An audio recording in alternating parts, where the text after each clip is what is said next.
Alamin. Nous remercions Allah subhanahu wa ta'ala une nouvelle fois. Que la paix et le salut soient sur son illustre prophète Sayyidina Muhammad sallallahu alayhi wa sallam. Comme le vendredi passé, nous allons continuer sur ce même thème. Et c'est bien le mois de jeûne. Nous l'avions dit, le jeûne est une prescription divine, est un pilier. Et d'ailleurs, c'est le troisième pilier. Le prophète sallallahu alayhi wa sallam nous dit, qala Rasulullah sallallahu alayhi wa sallam, as-siyamu junnatun minan nari ka junnati ahadikum minal qital. Et dit, le jeûne est une défense contre l'enfer. De la manière dont vous avez des protections lorsque vous faites une guerre. Il y a des pare-balles, des défenses contre les épées. Et de cette même manière que le jeûne te protège contre l'enfer.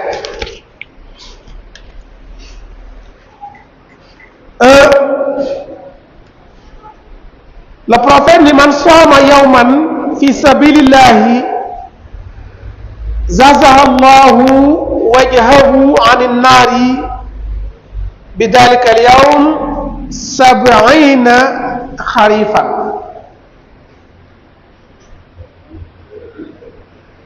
Le prophète Sayyidina Muhammad sallallahu alayhi wa sallam dit, celui qui jeûne un seul jour, rien que pour Allah subhanahu wa ta'ala, vous jeûnez un seul jour pour Allah, Allah subhanahu wa ta'ala va vous éloigner contre le feu de plus de 70 mètres. Ça veut dire contre l'enfer. Allah subhanahu wa ta'ala va éloigner l'enfer contre vous. Donc, il est très important, chers frères et sœurs, de jeûner. Regardez, vous jeûnez un seul jour pour Allah, vous avez le feu éloigné contre vous de 70 mètres. Et si vous jeûnez 30 jours, c'est combien de mètres?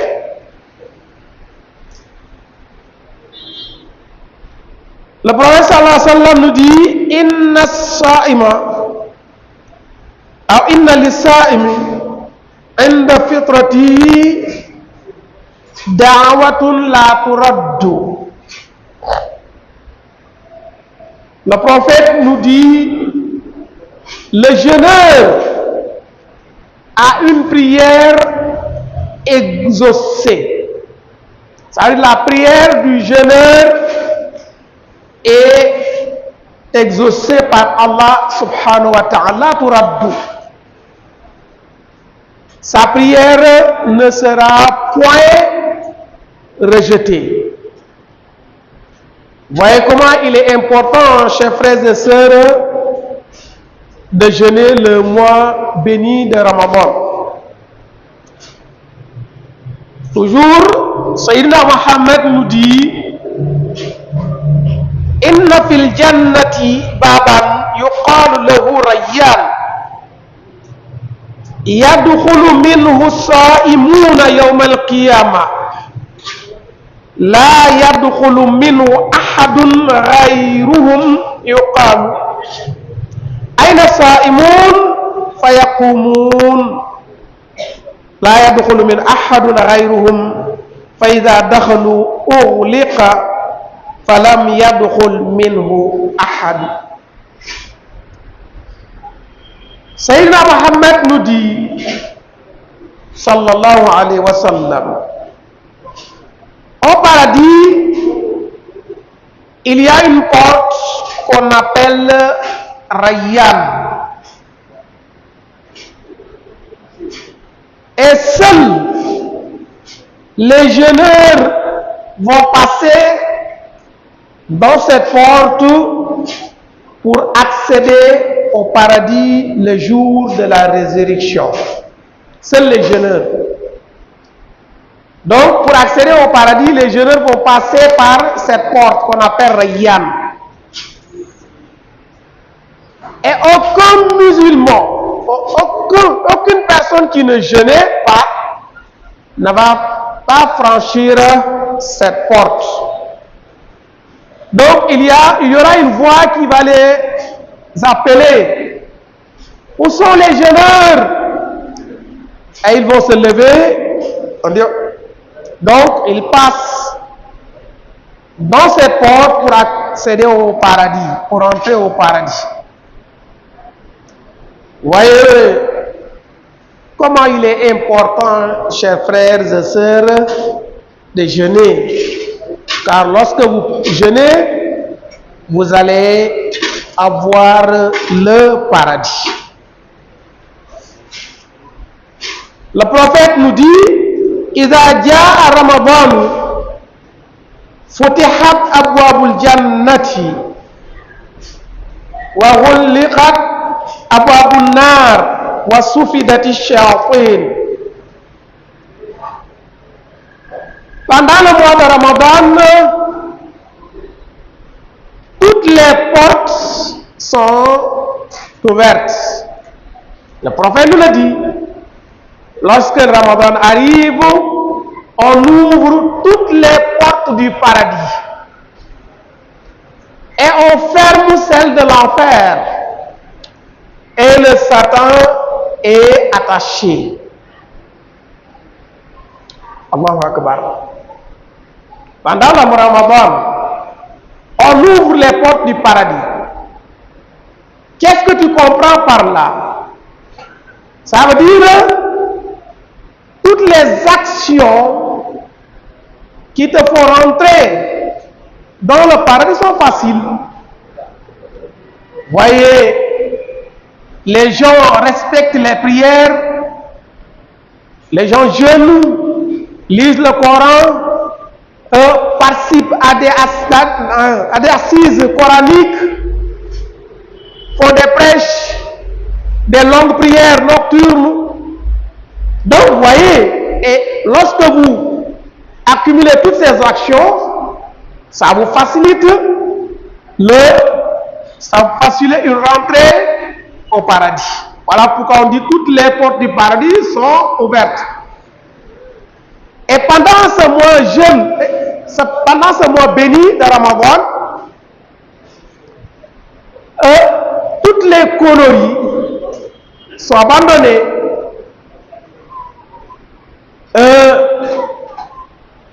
Plus de maquis. Et certains musulmans ne fréquentent plus les maquis, ne fréquentent plus les soirées dansantes. Reste à savoir, est-ce que ceux qui jouent le pari sportif le font pendant le Ramadan? Reste à savoir. Le pari sportif, ce jeu hasard, est formellement interdit pendant tous les temps. Et d'autant plus pendant ce mois béni de Ramadan. Jouer à la carte. Lorsque Dieu dit Innamal khamr, qu'est-ce qui suit? Wal maïsir. Quand Dieu interdisait l'alcool, après l'alcool vient le jeu hasard, le pari sportif. Vous pariez 500 francs, 1000 francs, 5000 et vous voulez gagner 50 000, 500 000, 1 million et vous croyez que c'est licite, c'est haram. C'est formellement interdit et d'autant plus dans le mois de Ramadan. Un musulman, un bon musulman, ne va jamais nourrir sa famille avec cet argent sale, avec cet argent illicite, haram, comme la viande de porc. Que Dieu nous en garde. Donc, la manière dont vous laissez la viande de porc, l'alcool, la fornication, c'est de cette même manière que vous devez laisser les jeux hasard, Que Dieu nous en garde et que Dieu nous donne la bonne compréhension. Donc, on ferme les portes de l'enfer. Ça veut dire on abandonne toutes les pratiques odieuses. Donc, ça veut dire que vous ne menez aucune action qui vous pousse vers l'enfer. Voilà pourquoi le prophète sallallahu alayhi wa sallam nous dit que les portes de l'enfer sont fermées pendant le mois de Ramadan. Wasufidati shayatin. Tous les satans sont attachés. Vous savez que le Satan avait juré de nous malmener ou de nous jeter dans la voie de l'égarement. Et pendant le mois de Ramadan, il n'a aucun pouvoir. Parce qu'il avait dit فَبِعِزَّتِكَ لَأُغْوِيَنَّهُمْ أَجْمَعِينَ. Donc, et je leur parviendrai en haut, à gauche, à droite, derrière, devant, et un bon nombre me suivra. Et Dieu lui dit Inna ibadi laysa laka alayhim sultan. Chasse que mes vrais esclaves, tu n'auras aucun pouvoir sur eux. Donc les vrais esclaves de Dieu, les vrais serviteurs d'Allah subhanahu wa ta'ala ne suivent pas le Satan. Mais donc pendant le mois de Ramadan, il est ligoté. Donc en plus des vrais esclaves de Dieu, les vrais serviteurs de Dieu, il y a un bon nombre qui deviennent de vrais serviteurs parce que le Satan n'a aucun pouvoir sur eux. Donc c'est un mois de promotion.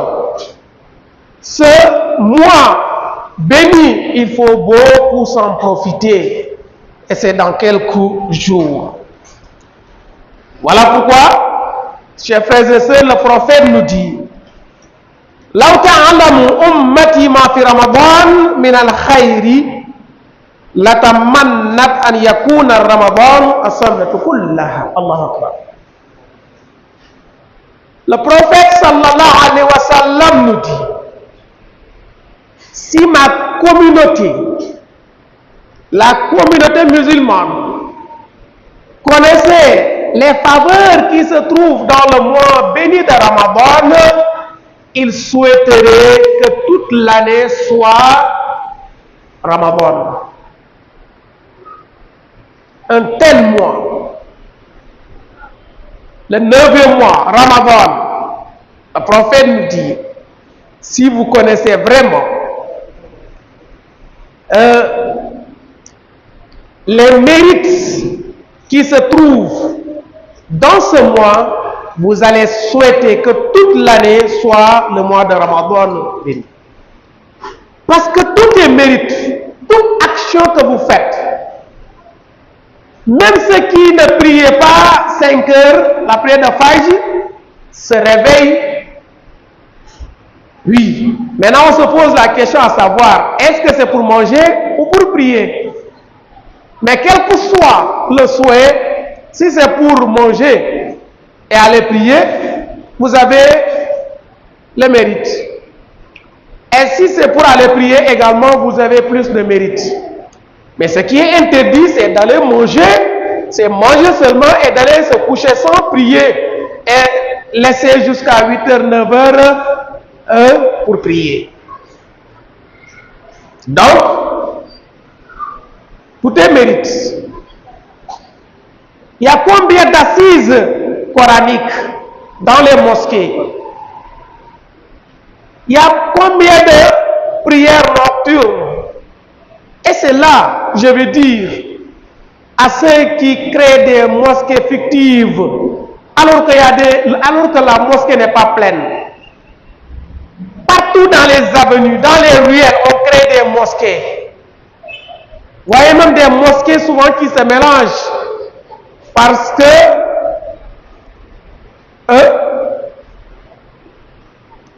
ils se collent.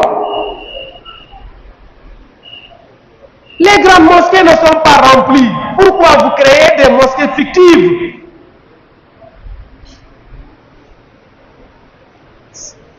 On ne peut pas remplir toutes les mosquées.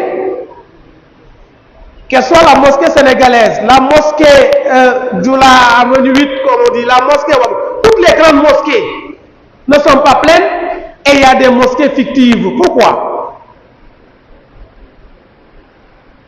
Chacun veut créer sa mosquée, chacun veut faire sa prière dans sa maison, alors que les mosquées sont faites pour les prières collectives.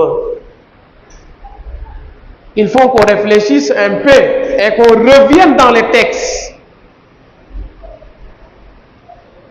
Car la religion se fonde sur des textes.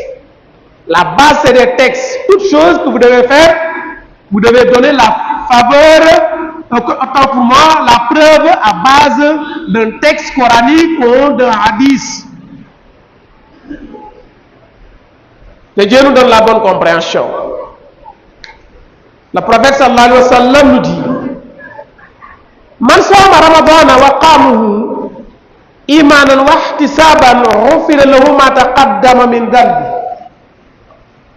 Lorsque vous jeûnez le mois de Ramadan en respectant toutes les normes, les prières, quand vous jeûnez et vous ne priez pas, c'est zéro. C'est 0 fois 0. Voilà. Vous priez, vous jeûnez, vous ne jeûnez pas. Autant pour moi, vous jeûnez, vous ne priez pas. C'est 0. Le jeûne doit être accompagné de prières, les 5 prières quotidiennes et plus les nawafil, même si ces nawafil ne sont pas obligatoires. Mais les prières quotidiennes sont obligatoires, même sans jeûne et surtout si on a jeûné. Allah subhanahu wa ta'ala va effacer tous les péchés mineurs.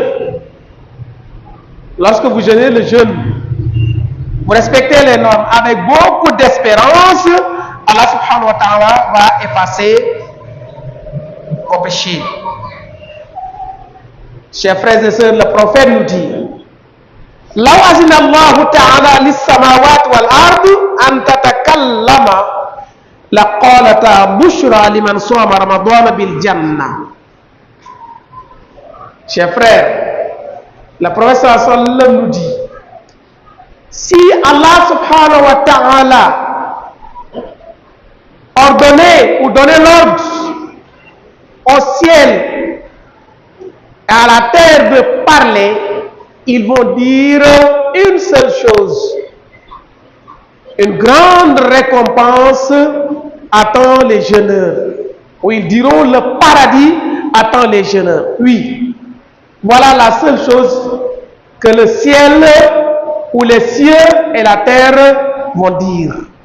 Si Dieu les a ordonné de parler, on va dire: le paradis attend les jeûneurs.